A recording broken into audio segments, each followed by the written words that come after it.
नागपुरात ज्या ठिकाणी शेतकऱ्यांचा कर्जमाफीसाठी जे आंदोलन सुरू आहे, अनेक मागण्या आहेत सरकारकडे आज मांडल्या जातील।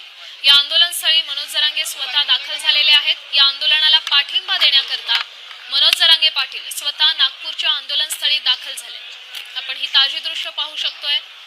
मनोज जरांगे आणि बच्चू कडू या दोघांमध्येही चर्चा सुरू।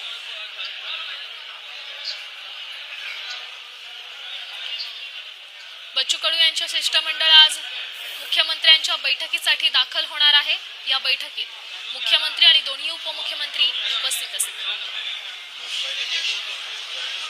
दबाव टाकून आम्ही आमची शस्त्र म्यान करू आणि आम्ही आमचे सगळं आंदोलन वाइंड अप करू, हे होणार नाहीये।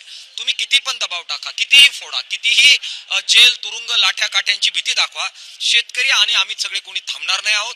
त्यामुळे हे त्यांनी सगळं थांबवलं पाहिजे।